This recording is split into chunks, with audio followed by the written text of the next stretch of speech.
What's up everybody, Maine Fly Guys here with our Crippled. Now the Cripple is a stage in the Mayfly life cycle.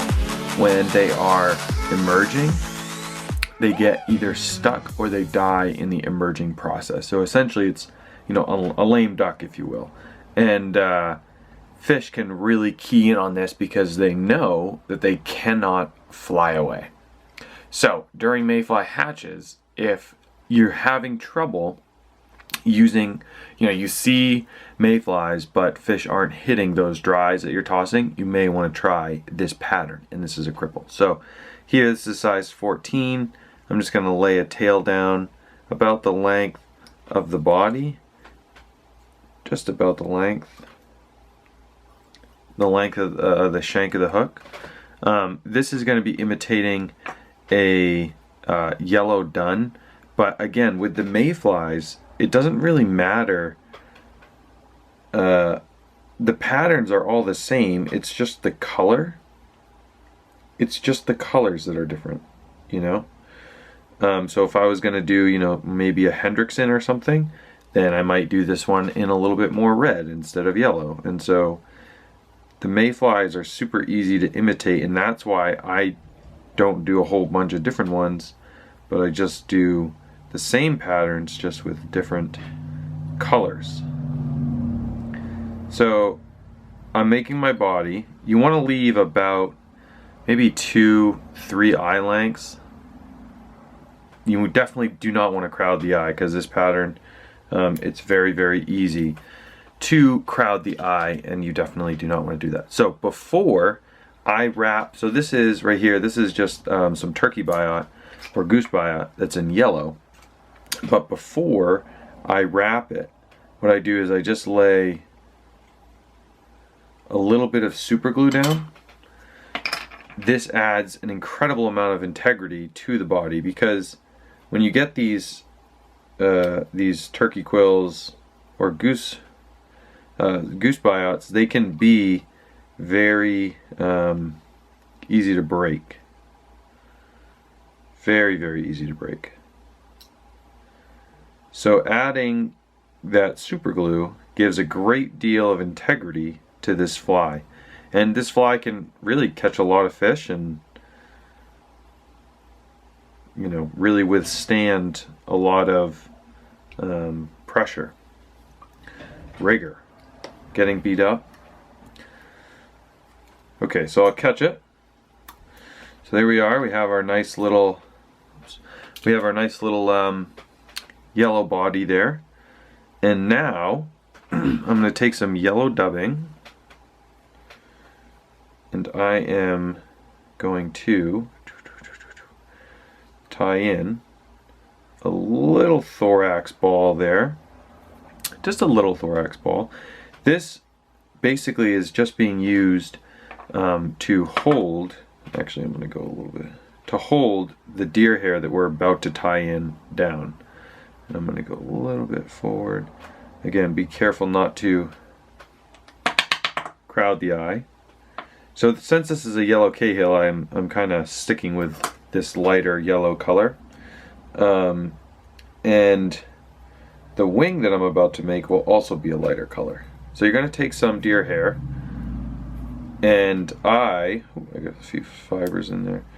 I am going to lay it straight down on top like this. You want these fibers out front to sort of stick up like a wing. It's almost as if the insect is crawling out, or it's crippled, its wings didn't fold out all the way. So what I do is I measure it out. You want the tips to be about the length of the body here. So I measure that out. Then I'll just give a few loose wraps. Pinch it down when you're ready. And then work your way backwards to the body of this fly. So once you work your way back to the body, and I need to go just a little bit further back. Good right there. I'm going to come in and trim those off, just like that. So now we have this little chute at the back. It's almost like a little casing. Oop, I got a little fiber there. It's almost like a little casing that the Mayfly is sort of still emerging from. Okay. So once that's down, I kind of go back through and make sure that everything is nice and secure. Everything's tied down nice and secure. And then, caught a little piece there. Now from here, you can use any hackle that you would like. Okay, so now I'm going to add in my hackle right on this bare spot where we have sort of made our area. And here I've stripped 1/2 of this hackle. See that? I've stripped 1/2. That essentially is going to make it a little less messy and a little cleaner on my wraps. Those cleaner wraps, I don't know, this pattern floats really well, so I personally don't think you need all that hackle. I think that this just adds sort of a cleaner look to it.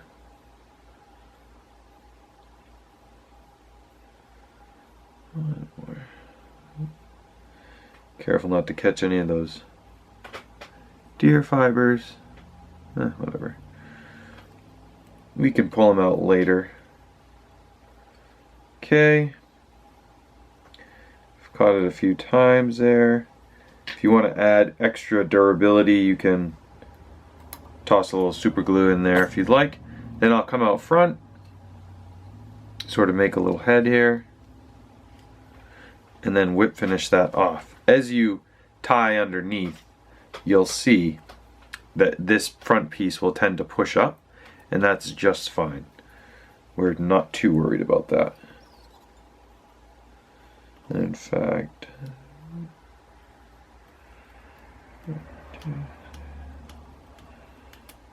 okay, there we go.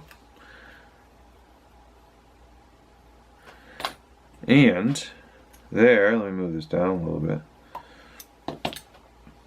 so that you can see the full thing, the full effect.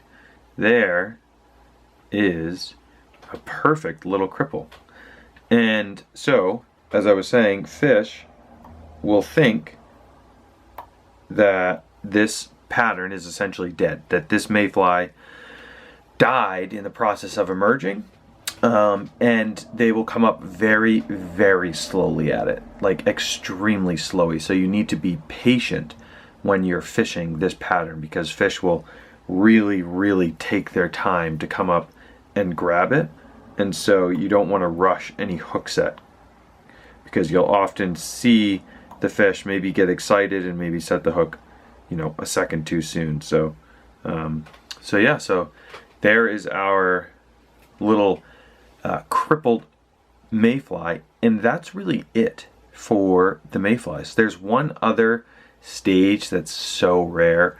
It's sort of an egg-laying Mayfly, but it's, you know, you're talking about a really rare instance, and so I don't carry, I might have one in my box maybe, but it's super, super rare, so I wouldn't even worry about it, because the chances are if they're going to take the egg laying, then they're going to also take the adult, just the regular adult. So okay, that's it.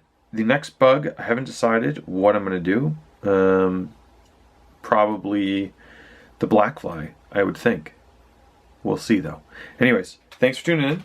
We'll catch you in the next episodes, and Happy New Year, everyone. I'm recording this on New Year's Day, so Happy New Year's, everyone.